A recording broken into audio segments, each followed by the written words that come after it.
Hello, Morning Rush regulars. This is Jonathon Rush. There's Kelly Nash. Hi.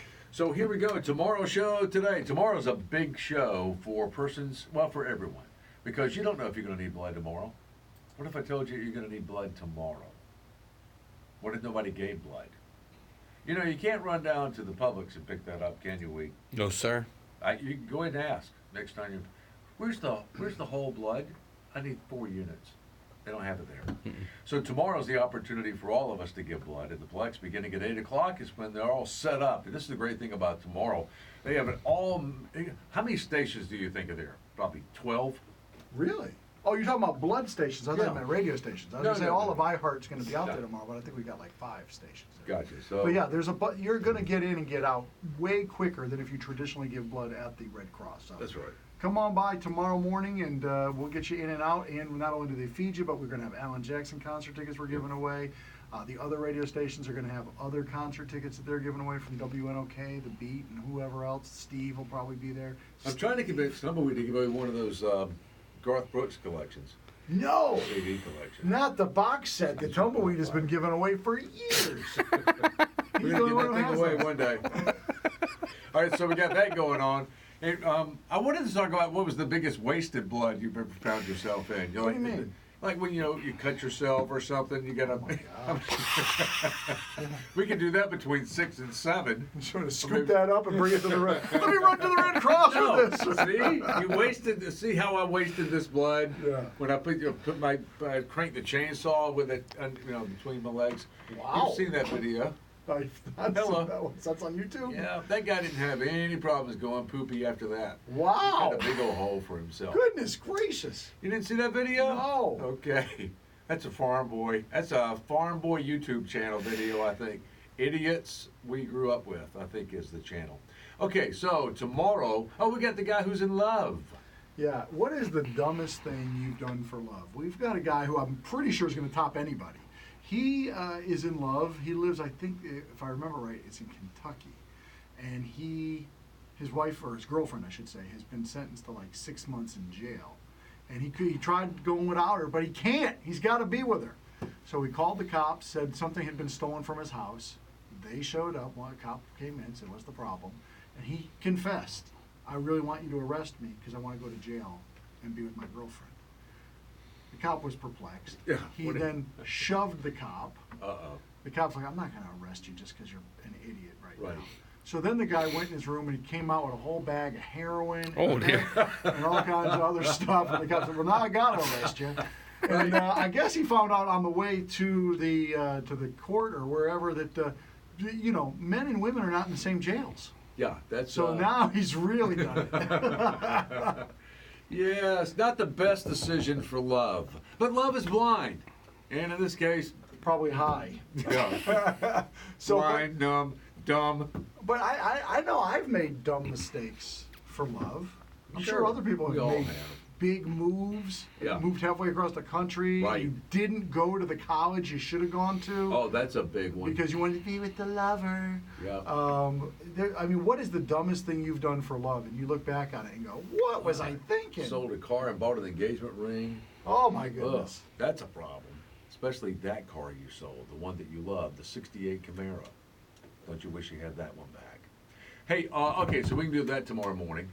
We got an amazing job here, Jonathan. Drive the Wienermobile. They just sent out the applications, and we got them here. That is a great gig if you had an opportunity to drive the Wienermobile. And I don't know if that's one of the things that you would want to do in the future, but I saw where you can actually rent the Oscar Mayer Wienermobile now as a, what do you call it? Airbnb.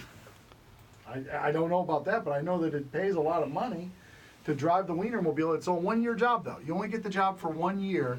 You have to have a degree in public relations, journalism, communications, advertising, or marketing. Because your main job, as they said, is you're going to be the face of the brand. You're going to go into grocery stores. You're going to be meeting thousands of people. But you're also going to crisscross the country. You're going to see the entire country from behind the windshield of the Oscar Wienermobile. Would that be one of the greatest jobs ever? And what was your favorite job ever? I think we're going to get into that one tomorrow. Just as a side note, I think I got somebody fired from that great job you're describing. What? They were in town about a month ago. Is that why we have an opening? I think so. They had stopped at Chick-fil-A. Guess what Chick-fil-A doesn't serve? Oscar Mayer hot dogs. Yeah, of course not. No. Well, that's where they were eating. So I took a picture of it, put it up on social media. Oh, Could have cost them a job. Trying to get somebody fired. Nice. Nice. We have a school in Chirac that made headlines after a deer somehow was able to figure out a way. Well, I don't think he figured it out. He stumbled in. Figured out a way. But how do you get into? I mean, when you go into a school today, isn't it like it's always two doors? Yeah. Like you got to go through two. And I don't think that most of them have the motion thing that opens it up automatically. No. They might have that button where you push it Right. to open the door. But this deer figured out somehow and was at about 10:30 in the morning. Class was in session. Yeah. And he just starts walking up and down the hallways, looking around. The kids are laughing. The teachers are a little freaked out. Some of the people came out to try to catch the deer. Now he's running through the hallway. Oh, yeah, they're very skittish. So they ended up calling the cops. The cops came, and there's the Chirac Police Department giving you live updates on their police chase with the damn deer. It's like an OJ. It's like the Chirac's version of the OJ chase. You can't shoot it. It's not deer season. Now what are you going to do? Well, You got to wrangle it. Somehow used his antlers to pick the lock. We don't know what the hell happened. Well, they finally caught the deer and got him out. But Yeah. have you ever had a weird run-in with wildlife like that? Oh my gosh. Yeah. You have? Yeah. I got in a car. I didn't realize this happened. I got in a car and there was it was like a, hello, I got a witness here. So I got in the car to drive off and there was a cat in the car.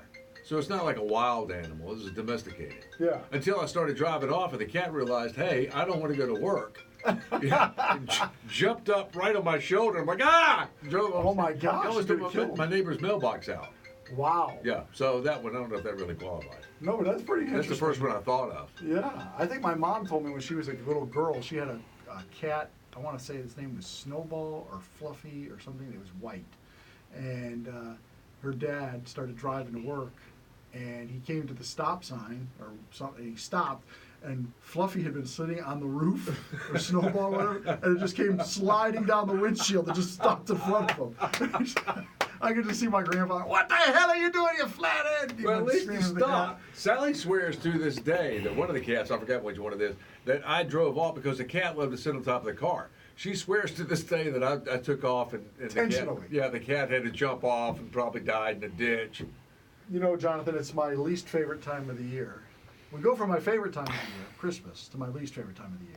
Apparently now is the time that the Girl Scouts will start badgering you everywhere. All right, listen to me, Girl Scouts. If you know that Kelly lives in your neighborhood, goes to your church, works out near you, I want to see somebody stalking this guy at all times.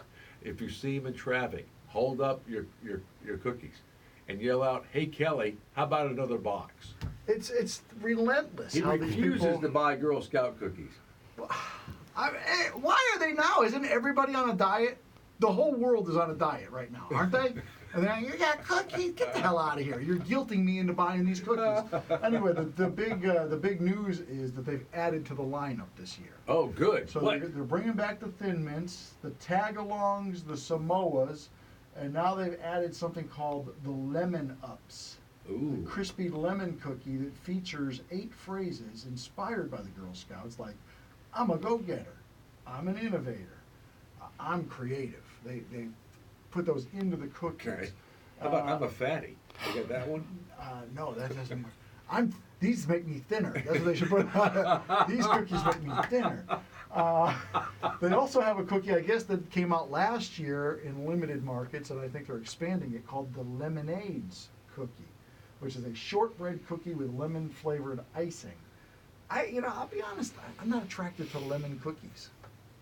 Do you like lemon cookies? Some of them, if they're not too sweet, if they're not too lemony. They must be hot around the country because the Lemon Ups joined the Lemonades. You got 2 lemon I cookies. got you. Yeah, that's got to be a big seller then. Yeah, when I think of the Girl Scout cookies, I think of the Samoan. Those. Is that the coconut thing with the Yes, chocolate? Yeah, that's a yes, good one. that's a good That's my favorite one. Yeah. All right, so just remember, if you're going to be selling Girl Scout cookies, Tumbleweed will find a way to put a GPS in Kelly's car, and we'll make sure that he updates it with social media so you can know where you can go harass him. All right, well, I mean, we're going to have 5 people in the building harassing me. Oh, all right. You know, we got one guy sits right across from me. He's going to hit me up for his 2 daughters, right? They're both in the Girl Scouts. Which dad sells the most Girl Scout cookies? I know moms really help out, but which dad sells the most? Because I can tell you, this guy's in the running. I'm Yeah. going to buy 5 boxes from him. I know I am because I love the cookie. What is your Girl Scout cookie budget annually? Like $300, $400. What are you spending on Girl Scout cookies? It's unbelievable how much people buy. And then the funny thing is, at the end of the season, you have Yeah. people who are walking around like, "You need some extra cookies? Here, just take them." Yeah, that's true. They- Yeah, they'll be in the break room. Yeah. Just open boxes of them because they've eaten so many now they can't eat any more. They're sick of them. And that's Until Tumbleweed's next year. favorite time. Exactly. Tumbleweed, that's when you take advantage of The it, right? most wonderful time. We'll have the lemon taste off with the Girl Scout cookies and see which one's better. All right, we'll do all that tomorrow. Don't forget, tomorrow's the day we give blood. We'll be at the Plex. Doors open at 8 o'clock for you to start giving blood. We'll be telling you about it tomorrow morning at 7 on the Morning Rush. See you then.